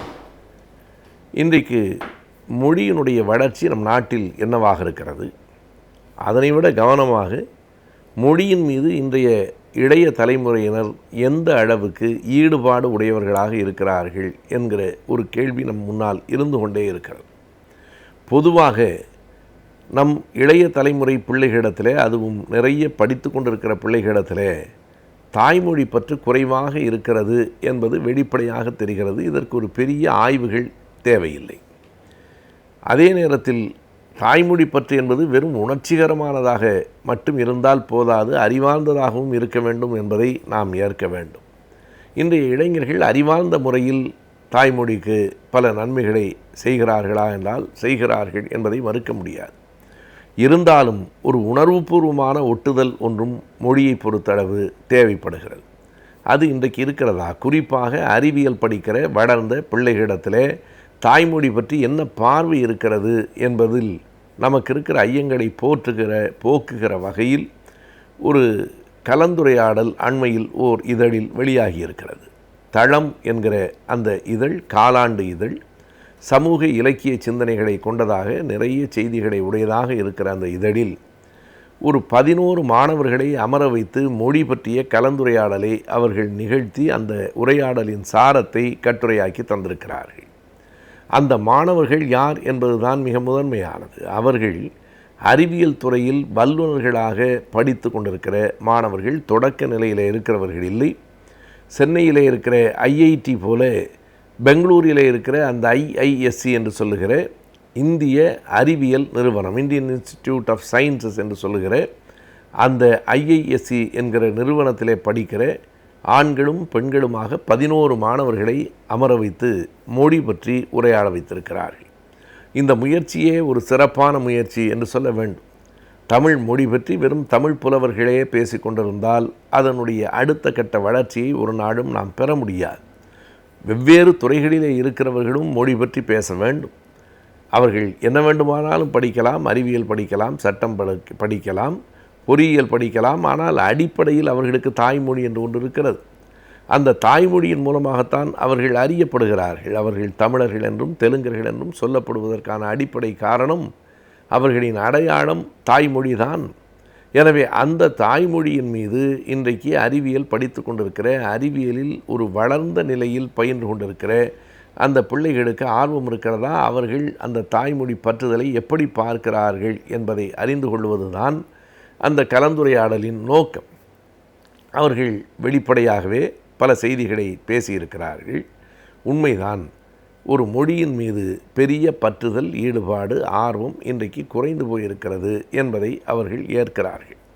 பிறகு அதற்கு என்ன காரணம் என்று அவர்கள் விவாதிக்கிறார்கள். அந்த விவாதம் மிக முதன்மையானதாக இருக்கிறது. இங்கே மட்டுமில்லை, இன்றைக்கு ஆங்கிலத்தில் பேசுவது, ஆங்கிலத்தில் பயில்வது என்பது படித்தவர்களிடத்திலே ஒரு பெருவழக்காக ஆகி கொண்டிருக்கிறது. இன்னமும் சொன்னால் உலகம் முழுவதும் அறிவியல் என்பது ஆங்கில மொழியின் வாயிலாக போய்கொண்டிருக்கிறது என்று கூறலாம். ஜப்பானில், சீனத்தில் அப்படி இல்லை என்று சொல்லுவது உண்மைதான் என்றாலும் இன்றைக்கு அந்த நாடுகளிலும் கூட, ஜப்பானிலும் சீனத்திலும் கூட அவர்கள் ஆங்கிலம் கற்கத் தொடங்கி இருக்கிறார்கள் என்பதை நாம் மறுக்க வேண்டியதில்லை. எனவே அப்படி இருப்பதற்கான காரணத்திற்கு முந்திய கட்டத்தை எடுத்து அந்த பிள்ளைகள் பேசுகிற போது ஒரு செய்தியை சொல்கிறார்கள். 3 நூற்றாண்டுகளுக்கு முன்பு வரை ஐரோப்பாவிலேயே ஆங்கிலம் பெரிதாக இல்லை, லத்தீன் மொழி தான் அங்கு பெரிதாக பேசப்பட்டது. லத்தீன் மொழியிலே தான் அனைவரும் படித்தார்கள். லத்தீனிலிருந்து அவரவர் தாய்மொழிக்கு மாறுவதற்கு அங்கேயும் ஒரு பெரிய போராட்டம் நடைபெற்றது. அந்த போராட்டத்தில் வெற்றி பெற்று 17ஆவது நூற்றாண்டில் கொஞ்சம் கொஞ்சமாக லத்தீன் வைத்திருந்த இடத்தை ஆங்கிலம் பிடிக்க தொடங்கிற்று. ஆனால் உலகம் முழுவதும் இன்றைக்கு ஆங்கிலம் அதற்கான தன்னுடைய இடத்தை பிடித்து வைத்திருக்கிறதே. என்ன காரணம் என்றால் வேறு ஒன்றும் இல்லை, ஒரு பொது மொழி அறிவியல் உலகில் தேவைப்படுகிறது. ஒரு கலை சொல்லாக்கம் என்று எடுத்துக்கொண்டால் ஆய்வுகள் உலகம் முழுவதற்கும் பொதுவானதாக இருக்கிற போது, குறிப்பாக மருத்துவ அறிவியல் என்று எடுத்துக்கொண்டால் உலகத்தில் இருக்கிற மனிதர்கள் எல்லோருக்கும் பொதுவானதாக அந்த கல்வி இருக்கிறது. ஜெர்மனியில் கண்டுபிடிக்கப்பட்ட ஒன்றை சுவிட்சர்லாந்தில் இருக்கிறவரோ அல்லது பிரான்சில் இருக்கிறவரோ அறிந்து கொள்ள வேண்டியிருக்கிறது, சீனாவில் இருக்கிறவரும் அறிந்து கொள்ள வேண்டியிருக்கிறது. எனவே அந்த பொது தொடர்பு மொழியாக அறிவியல் உலகில் ஆங்கிலம் கூடுதலாகத்தான் இருக்கிறது என்று அவர்கள் ஏற்றுக்கொண்டிருக்கிறார்கள். அது ஒன்று. இரண்டாவதாக, ஆங்கிலத்தில் பேசுவதுதான் கௌரவம் என்பது போன்ற ஒரு எண்ணம் இன்றைக்கு பரவி இருக்கிறது. தேவை கருதி ஆங்கிலத்தில் சொல்லுவது என்பது வேறு. நாம் ஒரு மருந்தகத்திற்கு போகிற போது அந்த மாத்திரையினுடைய பெயர் அல்லது மருந்தினுடைய பெயர் அல்லது ஊசியினுடைய பெயர் காலகாலமாக ஆங்கிலத்தில் அறியப்பட்டிருக்கிற காரணத்தால் அதனை ஆங்கிலத்தில் சொல்லி கேட்பது என்பது இயல்பு. இன்னமும் சொன்னால் அந்த சொற்கள் கூட ஆங்கில சொற்கள் இல்லை. இன்றைக்கு ஆங்கிலம் என்று நாம் எல்லா சொற்களையும் ஏற்றுக்கொண்டு விட்டோம். அவை கிரேக்கத்திலிருந்தும் லத்தீனிலிருந்தும் ஹீப்ருவிலிருந்தும் வந்து சேர்ந்த சொற்கள் தான் என்பது ஒரு பக்க செய்தி. எனவே அப்படி தவிர்க்க முடியாத இடங்களில் ஆங்கில சொற்களை பயன்படுத்துவது என்பதற்கும் எல்லா நேரமும் தமிழில் பேசக்கூடிய இடங்களிலும் கூட ஆங்கிலத்தில் பேசுவது என்பதற்கும் பெருத்த வேறுபாடு இருக்கிறது. அப்படி தமிழில் பேசக்கூடிய சொற்களையும் கூட நாம் ஆங்கிலத்தில் பேசுவதற்கான காரணம் அதுதான் கௌரவம் என்று கருதுகிற ஒரு போலியான மனநிலை இருக்கிறது என்பது அந்த உரையாடலிலிருந்து வந்திருக்கிற இரண்டாவது செய்தி. மூன்றாவதாக, ஒரு அறிவியல் வளர்ச்சி என்பது சமூக பொருளாதாரம் சார்ந்ததாக இருக்கிறது. எந்த ஒன்றும் சமூக பொருளாதார சார்பற்று தனித்திருக்க முடியாது. அப்படியானால் நீங்கள் ஆங்கில மொழியில் கற்றுக்கொள்வதன் மூலம் உலகம் முழுவதும் சென்று அந்த பொருளாதார நிலையை பெருக்கிக் கொள்ள முடியும் என்கிற எண்ணம் அழுத்தமாக பதிந்திருக்கிறது. அதிலே ஓரளவிற்கு உண்மையும் இருக்கிறது என்பதை மறுக்க முடியாது. என்ன ஒரு விந்தையான செய்தி என்றால், உலகத்திலே மிகச்சில நாடுகளிலே மட்டும்தான் ஆங்கிலம் இருக்கிறது. ஆனால் ஆங்கிலத்தை வைத்துக்கொண்டு மற்ற நாடுகளிலும் நாம் போய் வந்துவிட முடியும் என்கிற நிலைமை இருக்கிற காரணத்தால், ஆங்கிலத்தை வைத்துக்கொண்டு ஜெர்மனியிலும் பிரான்சிலே மிக கடுமையாக ஆங்கிலத்தை அவர்கள் எதிர்க்கிறார்கள் என்றாலும், பாரிஸ் போன்ற பெரிய நகரங்களில் ஆங்கிலத்தை வைத்துக்கொண்டு நாம் சமாளித்து விட முடியும் என்கிற காரணத்தாலும் இன்றைக்கு அப்படிப்பட்ட ஒரு மோகம் அந்த மொழியின் மீது வந்திருக்கிறது என்பதை அந்த பிள்ளைகள் குறிப்பிடுகிறார்கள். இன்னொரு மொழியை கற்றுக்கொள்வதிலோ இன்னொரு மொழி அறிவை பெற்றுக்கொள்வதிலோ எந்த பிழையும் இல்லை. அது நம் வளர்ச்சிக்கு உதவும். ஆனால் எந்த ஒரு மொழியின் மீதும் நாம் மோகம் கொண்டு அந்த மொழிக்கு அடிமையாக ஆகிப்போவது என்பது ஒரு நாடும் நம்முடைய வளர்ச்சிக்கு உதவாது. குறிப்பாக அறிவியல் கல்வியை தாய்மொழியில் கற்றுக்கொள்ளுகிற போதுதான் கூடுதலான செய்திகளை நாம் அறிந்து கொள்ள முடியும். இயல்பாகவே அறிவியல் என்பது ஒரு வாழ்க்கை, இயற்கை, உலகத்தை ஒட்டியது என்கிற காரணத்தால் இவற்றையெல்லாம் பிற மொழியிலே படிப்பதனாலே அறிவியல் செய்திகளை அறிந்து கொள்வது ஒரு சுமை என்றால், இன்னொரு மொழியிலே படிப்பது இன்னொரு கூடுதல் சுமையாகத்தான் இருக்கிறது. இதனை அறிவியல் உலகம் உள்வாங்கிக் கொண்டு அவரவர் தாய்மொழிக்கு திரும்புவதற்கு நாளாகலாம். ஆனால் விரைந்து உலகமயமாதல் என்கிற நிலையில் உலகத்தை ஒரு கயிற்றில் கட்டி போட்டுவிட வேண்டும் என்கிற வேகம் நிகழ்ந்து கொண்டிருக்கிற போது, அப்படி உலகம் முழுவதும் சுற்றி வருவதற்கு இந்த ஆங்கிலத்தில் கற்றுக்கொள்வது தான் சரி என்கிற எண்ணம் எங்களிடத்தில் வந்திருக்கிற காரணத்தாலும் நாங்கள் கூடுதலாக தாய்மொழியை விட ஆங்கிலத்தை படிப்பதில், ஆங்கிலத்தில் பேசுவதில், ஆங்கிலத்தில் உரையாடுவதில் ஒரு பழக்கமுடையவர்களாக ஆகிவிட்டோம் என்பதை ஓரளவுக்கு ஒரு குற்ற உணர்வோடு தான் அந்த பிள்ளைகள் வெளிப்படுத்தி இருக்கிறார்கள்.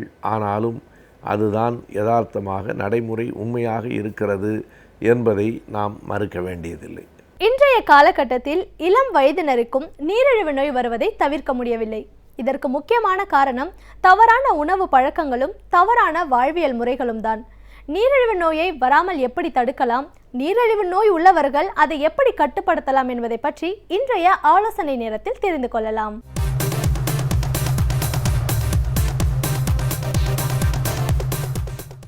வணக்கம். சென்ற நிகழ்ச்சியில் நம்ம இந்த உடல் பருமன் அந்த கொலஸ்ட்ராலை பற்றி நம்ம பார்த்தோம். நான் சொன்னேன், உடற்பயிற்சியின் மூலம் ஹெச்டிஎல்ங்கிற நல்ல கொலஸ்ட்ராலை நம்ம இம்ப்ரூவ் பண்ண முடியும், எல்டிஎல்னு சொல்லக்கூடிய நம்ம கெட்ட கொலஸ்ட்ராலை நம்ம குறைக்க முடியும்னு சொன்னேன். இந்த ஹெச்டிஎல்ங்கிறத நல்ல கொலஸ்ட்ரால் வந்து எங்களுடைய மருத்துவ உலகத்தை கவனத்தை ஈர்த்திருக்கு. எப்படின்னு பார்த்திங்கன்னா, நிறைய பேருக்கு எல்டிஎல்ங்கிற கெட்ட கொலஸ்ட்ரால் குறைவாக இருந்தாலும் நிறைய பேருக்கு ஹார்ட் அட்டாக் வந்தபோது நாங்கள் ஆராய்ச்சி பண்ணி பார்த்ததில் இந்த ஹெச்டிஎல்ங்கிற நல்ல கொலஸ்ட்ரால் வெகுவாக குறைஞ்சிருக்கு. அதுவும் குறிப்பாக இந்தியர்களிடையே இயற்கையாகவே அந்த ஹெச்டிஎல்ங்கிற நல்ல கொலஸ்ட்ரால் குறைஞ்சிருக்கு. இது என்னென்னு பார்த்திங்கன்னா, மாத்திரைகள் மூலமாகவும் அல்லது நம்மளுடைய உணவு மாற்றத்தின் மூலமாகவும் அதை இன்க்ரீஸ் பண்ணுறதை விட உடற்பயிற்சியின் மூலமாக அந்த ஹெச்டிஎல் எனப்படக்கூடிய அந்த நல்ல கொலஸ்ட்ரால் இம்ப்ரூவ் ஆகிறது ஒரு பெரிய பலனை தந்திருக்குங்கன்னு ஆராய்ச்சியில் கண்டுபிடிச்சிருக்காங்க. அதனால் நீங்கள் ஹெச்டிஎல்ங்கிற நல்ல கொலஸ்ட்ரால் இம்ப்ரூவ் பண்ணணுன்னா நீங்கள் நிச்சயம் வந்து உடற்பயிற்சியில் நீங்கள் கவனம் செலுத்தணும். இன்னொன்று பார்த்திங்கன்னா, இந்த உடல் பருமனை குறைக்கணும் அப்படின்னு சொன்ன உடனே எல்லாருமே வந்து, சார் நானும் எவ்வளவோ ட்ரை பண்ணுறேன் சார், உடல் பருமனை குறைக்கிறதுக்கு நான் டெய்லி 4 கிலோமீட்டர் கூட வாக்கிங் போகிறேன், இருந்தாலும் என்னுடைய உடல் பருமனை குறைக்கவே முடியலையே சார் அப்படின்னு சொல்லுவாங்க. நல்லா ஞாபகம் வச்சுக்கோங்க, குறிப்பாக இந்த இளைய சமுதாயத்துக்கு நான் சொல்கிறேன், உங்களுடைய உடல் பருமனை குறைக்க வேண்டிய வயது 25லிருந்து 30 வயது, மிஞ்சி போனால் 35 வயதுக்குள்ளே. எஸ்பெஷலி இப்போலாம் பார்த்திங்கன்னா WHO அறிக்கையின்படி டீனேஜ்லேயே அந்த ஒபிசிட்டிங்கிறது ஆரம்பிச்சிருச்சு அப்படின்னு கண்டுபிடிச்சிருக்காங்க. ஏன் அப்படி சொல்கிறேன்னா, 25லேருந்து 35 வயசுக்குள்ளே தான் உங்களால் அந்த உடல் பருமனை குறைக்க முடியும்னு சொல்லனா, ஏன்னா உடல் பருமனை குறைக்கக்கூடிய அந்த உடற்பயிற்சிகள், கடினமான உடற்பயிற்சிகள் நீங்கள் 50 வயதை எட்டும் பொழுது நம்மளுடைய உடல் வந்து அதுக்கு ஒத்துழைக்காது. ஏன்னா அப்போல்லாம் பார்த்திங்கன்னா எலும்புகள் தசைகள்லாம் தளர்ந்து போயிருக்கும். அந்த சமயத்தில் உங்களுடைய வெயிட்டை வந்து குறைக்கிறதுங்கிறது ரொம்ப ரொம்ப கஷ்டம். ஸோ அந்த 25 வயது 25 to 30 வயசுலேயே எவ்வளோ வெயிட் அதிகமாக இருக்கும், ஒரு 4 கிலோ 3 கிலோ வெயிட் அதிகமாக இருக்கும்போது அப்போ இருந்தே நீங்கள் அந்த வெயிட்டை வந்து குறைக்கிறதுல மிகப்பெரிய கவனம் செலுத்தணும். இது ஏன் அப்படி நான் சொல்கிறேன் அப்படின்னா, 50 வயதுக்கு மேலே நீங்கள் உடல் பருமனை குறைக்கிறதுங்கிறது மிக மிக ஒரு கடினமான காரியம். அதனால் வரக்கூடிய விளைவுகள் ரொம்ப அதிகம். இன்னொரு விஷயம் என்னென்னு பார்த்தீங்கன்னா, இந்த 4 கிலோமீட்டர் வாக்கிங் நடக்கிறதுனால நம்ம எல்லாருமே வெயிட்டை குறைக்க முடியும் அல்லது வெயிட்டு குறைஞ்சிரும் நம்ம நினைக்கிறோம் இல்லையா. இந்த 4 கிலோமீட்டர் வாக்கிங்னால் கிடைக்கக்கூடிய மிகப்பெரிய பலன் என்னென்னா, உங்களுடைய உடல் எடையை தக்க வைக்க முடியும். என்ன டாக்டர் இப்படி சொல்கிறீங்க அப்படின்னா, ஒரு உதாரணத்துக்கு இது ரொம்ப சிம்பிள் கால்குலேஷன். இது நீங்கள் கேள்விப்பட்டிருக்கீங்களா என்னன்னு தெரியாது, நான் உங்களுக்கு எளிமையாக சொல்கிறேன். நம்ம என்ன சாப்பிட்றோமோ அதுக்கு தகுந்தபடி நம்ம வேலை செய்யணும்னு அடிக்கடி சொல்லுவாங்க. எப்படின்னா, நம்ம சாப்பிட்றதுலேருந்து வரக்கூடிய சக்தி, உணவுப் பொருட்கள்லேருந்து வரக்கூடிய அந்த சக்தி, எனர்ஜி வந்து கேலரி அப்படிங்கிற ஒரு மெஷர்மெண்ட்னால அளக்கிறோம். அதே மாதிரி நம்ம வேலை செய்யும்போது வெளியேகிற சக்தியும் கேலரிங்கிற மூலம் தான் நம்ம சொல்கிறோம். இப்போ ஒரு உதாரணத்துக்கு பார்த்திங்கன்னா, ஒரு வடையை சாப்பிட்டா நம்ம உடலில் பார்த்திங்கன்னா கிட்டத்தட்ட ஒரு 150 கேலோரி வந்து நம்ம உடலில் போகுது. அந்த வடையை சாப்பிட்றதுனால உங்களுக்கு கிடைக்கக்கூடிய சக்தி 150 கேலோரி. இப்போ இந்த 150 கேலோரியை நீங்கள் என்ன பண்ணணும், அதை ஏதாவது ஒரு விதமான உடற்பயிற்சினால் நீங்கள் வந்து அதை என்ன பண்ணணும், வெளியே தள்ளணும். அப்போ நார்மலாக பார்த்திங்கன்னா 1 கிலோமீட்டர் வாக்கிங் போனால் உங்களுக்கு 37 to 40 கேலோரி, 40ன்னு வச்சுக்கோங்களேன், 40 கேலோரி செலவழியுது. அப்போ ஒரு வடையை நீங்கள் சாப்பிட்றீங்க, 160 கேலோரி உள்ளே போகுது. நீங்கள் 1 கிலோமீட்டர் நடந்தீங்கன்னா 40 கேலோரி இங்கேருந்து செலவழிக்கிறோம். அப்போ ஒரு வடைக்கு 160 கிலோமீட்டர் உள்ளே போகுதுன்னா 4 கிலோமீட்டர் நடந்தால் தான் 4 × 40 160 கேலோரியை நீங்கள் கரைக்க முடியும். அப்போ நீங்கள் நல்லா நினச்சி பாருங்கள், ஒரு வடையை சாப்பிட்றதுக்கு நம்மளுக்கு எடுத்துக்கிற நிமிஷம் 4 நிமிஷம். ஆனால் அந்த 4 நிமிஷத்துலேருந்து சாப்பிட்ட அந்த வடையிலிருந்து வர்ற கொழுப்பு சத்து தேங்காமல் இருக்கிறதுக்கு, உள்ளே வந்து ஸ்டோர் ஆகாமல் இருக்கிறதுக்கு நீங்கள் பண்ண வேண்டிய காரியம் 4 கிலோமீட்டர் நடக்கணும். 4 கிலோமீட்டர் கிட்டத்தட்ட 45 மினிட்ஸ் உங்களுக்கு ஆகும். இதனால தான் என்னென்னு பார்த்தீங்கன்னா, 4 கிலோமீட்டர் நடந்தாலும் பிரச்சனைங்கன்னா அந்த உணவில் தான் பிரச்சனை. ரொம்ப சிம்பிளாக சொல்லிடலாம். ஒருத்தர் நான் 1000 ரூபா சம்பாதிக்கிறேன் அப்படிங்கிறது ஒரு பெரிய விஷயம். ஒரு நாளைக்கு ஒருத்தர் 1000 ரூபா சம்பாதிக்கிறேங்கிறது பெரிய விஷயம்.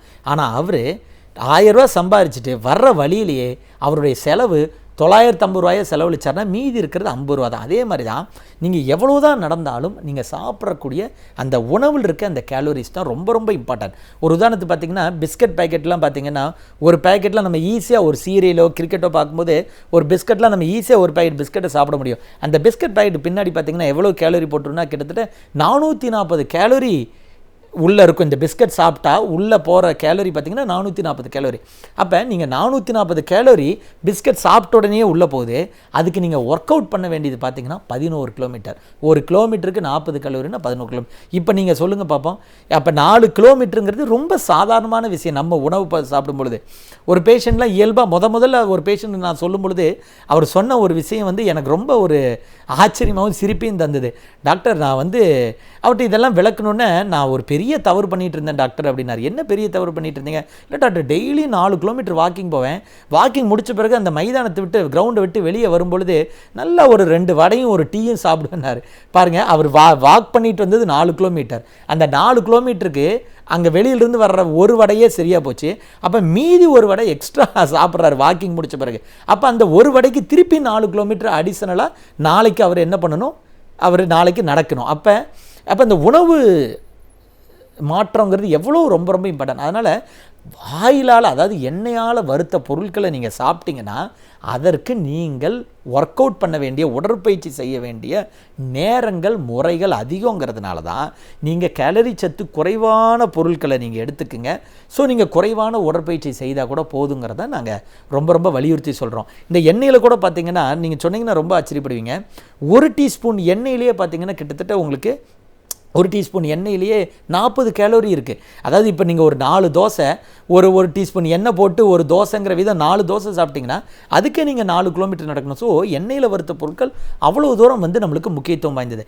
அப்போ ஒருத்தர் தன்னுடைய உடல்நிலையை பாதுகாத்து கொள்ள விரும்பினால், எனக்கு எந்த ஹார்ட் அட்டாக்கும் கிட்னி ப்ராப்ளமும் வரக்கூடாதுன்னு விரும்பினால், அவருடைய இரத்த குழாயில் சர்க்கரை மட்டும் படிய விடாமல் தடுப்பதோடு மட்டும் இல்லாமல் கூட இந்த எல்டிஎல்ங்கிற கெட்ட கொலஸ்ட்ராலையும் படிய விடக்கூடாது. 2. 3வது பார்த்திங்கன்னா ஸ்மோக்கிங். சில பேர் பார்த்திங்கன்னா சில பேஷண்ட்டு சுகர் பார்த்தா 140 இருக்கும், கொலஸ்ட்ரால் பார்த்திங்கன்னா அந்த எல்டிஎல் 100க்குள்ளே இருக்கும், ஹெச்டிஎல் நல்லா வாக்கிங் எல்லாம் பண்ணுவாங்க, ஆனால் சிகரெட் பார்த்திங்கன்னா ஒரு பேக்கெட் கிட்ட வச்சுருப்பாங்க. இந்த சிகரெட்டையும் என்ன ஆகுது, உங்களுடைய ரத்த குழாய்கள் இந்த நிக்கோட்டினுடைய வேலை ரத்த குழாய்களை சுருங்க செய்யும், வேசோ கன்ஸ்ட்ரிக்ஷன் சொல்லுவோம். அப்போ நம்ம சுருங்க செய்யும் பொழுது என்ன ஆகுது, உங்களுக்கு ரத்த ஓட்டம் வந்து பாதிக்கப்படுது. இன்னொன்று நல்லா ஞாபகம் வச்சுங்க, சர்க்கரை நோய் தாக்கக்கூடிய அந்த உறுப்புகளினுடைய அந்த வாய்ப்புகள் பார்த்திங்கன்னா இந்த ஸ்மோக்கிங் 4 மடங்கு அதிகமாக தாக்குது. அதாவது சர்க்கரை நோய் ஒரு இருதயத்தை தாக்கக்கூடிய வாய்ப்பை விட 1 மடங்கு வாய்ப்பு நீங்கள் வச்சுக்கிட்டிங்கன்னா, நீங்கள் ஸ்மோக் பண்ணுறது 4 மடங்கு அதிகமாக தாக்குது. அப்போ சுருக்கமாக சொல்லப்போனால் ஒருத்தர் ஸ்மோக் பண்ணிகிட்டு இருக்காருன்னா 4 பேருடைய சுகர் அவர் உடம்புல இருக்கிறதா அர்த்தம். இப்போ ஒருத்தர் ஸ்மோக்கிங் ப்ளஸ் அவருக்கு சுகரும் இருக்குன்னா, சுகரை நான் மெடிசன் கொடுத்து நம்ம தீர்த்தரலாம். ஆனால் இன்னும் 4 பேருடைய சுகர் ஸ்மோக்கிங்கிற அவருடைய ஃபார்மில் இருக்குது, அந்த புகைப்பிடித்தல் ஃபார்மில் இருக்குது. அப்போ ஒருத்தருக்கு அந்த புகைப்பிடித்தலை விட்டால் தான் அவர் அறவே இந்த பாதிப்புகள்லேருந்து வெளியே வர முடியும். அப்போ நான் ஏற்கனவே உங்களுக்கு கூறிய உள்ளபடி ஒருத்தர் இந்த இரத்த குழாயை பாதுகாத்து கொள்ள விரும்பினால் எல்லாவற்றிலிருந்தும் அவர் விடுபட வேண்டும். என்ன எல்லாவற்றிலிருந்து? 140க்கு மேலே சுகர் இருக்கக்கூடாது, அது மாதம் எடுக்கிற டெஸ்ட்டில் கன்ஃபார்ம் பண்ணணும். ஒவ்வொரு நாளும் 140 இருக்குங்கிறத நீங்கள் உறுதியாக சொல்லக்கூடிய அந்த HbA1c 7க்குள்ளே இருக்கணும், 100க்குள்ளே கெட்ட கொலஸ்ட்ரால் இருக்கணும், புகைப்பிடித்தல் இருக்கக்கூடாது, ஆல்கஹால் இருக்கக்கூடாது, உடல் பருமன் இருக்கக்கூடாது, எல்லாவற்றிற்கும் மேலாக ஒரு நெருக்கடியற்ற ஒரு அமைதியான வாழ்க்கையை வாழணும். ஸோ இப்படியெல்லாம் வாழும் பொழுது தான் நீங்கள் எல்லா உறுப்புகளிலிருந்தும் நீங்கள் பாதுகாத்துக்க முடியும். சில உறுப்புகளை நீங்கள் பீரியாடிக்காக நீங்கள் மானிட்டர் பண்ண வேண்டியது ரொம்ப ரொம்ப இம்பார்ட்டன்ட். குறிப்பாக சொல்லணும்னா UMAன்னு சொல்லுவோம், யூரின் மைக்ரோஅல்மிரியா. இந்த கிட்னிக்கு நம்ம சில டெஸ்ட்லாம் பண்ணுவாங்க, எல்லாருக்கும் தெரியும் யூரியா கிரியாட்டினின். இந்த யூரியா கிரியாட்டின்ங்கிற டெஸ்ட்டு கிட்னிக்காக பண்ணுறது. ஆனால் இந்த டெஸ்ட் என்னென்னு பார்த்தீங்கன்னா, கிட்னி 50% டேமேஜ் ஆன பிறகு தான் இந்த யூரியா கிரியாட்டினை கண்டே பிடிக்க முடியும். அப்போ கிட்னியில் ஏதாவது ஆரம்பக்கட்ட டேமேஜ் ஏதாவது இருக்குது அப்படின்னு தெரிஞ்சுக்கணும் அப்படின்னா இந்த யூரின் மைக்ரோஅல்மிரியா. இந்த யூரின் மைக்ரோஅல்மிரியாங்கிறது ஒன்றுமே கிடையாது, யூரினில் ஏதாவது புரதம் லீக் ஆகுதாங்கிறத பார்க்கணும். நம்ம ரொட்டீனாகவே நம்ம யூரின் அந்த 50 ரூபா கொடுத்து ஒரு யூரின் டெஸ்ட் பண்ணுவோம், அதில் யூரினில் புரதம் ப்ளஸ்ன்னு இருந்ததுனாவே நீங்கள் உன்னிப்பாக கவனிக்கணும். இந்த யூரினில் இருக்க அந்த ப்ளஸ் வந்து யூரின் இன்ஃபெக்ஷன்னாலேயா இல்லை கிட்னி ஏதாவது சுகர்னாலேயோ பிபினாலேயோ பாதிக்கப்பட்டிருக்காங்கிறத நீங்கள் பார்க்கணும். துல்லியமாக கண்டுபிடிக்கிறதுக்கு தான் இந்த யூரின் மைக்ரோஅல்மிரியாங்கிற டெஸ்ட்டுங்கிறது ரொம்ப மிக முக்கியமாக உதவுது. கண்களை நீங்கள் பாதுகாத்துக்கணும். ஒரு 6 மாதத்திற்கு ஒரு முறையோ வருடத்திற்கு ஒரு முறையோ இந்த ரெட்டினாவை நீங்கள் ஸ்க்ரீன் பண்ணிக்கணும். இந்த கிட்னி டெஸ்ட்டை நீங்கள் வருடத்திற்கு ஒரு முறையோ அல்லது 6 மாதத்திற்கு ஒரு முறை இந்த UMA பண்ணிக்கணும். கொலஸ்ட்ரால் டெஸ்ட்டை நீங்கள் 6 மாதத்திற்கு ஒரு முறை பார்க்கணும். ஸோ இதையெல்லாம் நீங்கள் சீரிய முறையில் பாதுகாத்து வந்தால் ஆராய்ச்சி முடிவுகளின்படி 40 வருடம் என்ன 50 வருடங்கள் ஆனாலும் சர்க்கரை நோய் உங்களுடைய உறுப்புகளை 1% கூட தாக்க முடியாது என்பதில் நான் உறுதியாக இருக்கிறேன். நீங்களும் இப்பொழுது உறுதியாக இருப்பீர்கள் என்று கூறி நான் விடைபெறுகிறேன். நன்றி.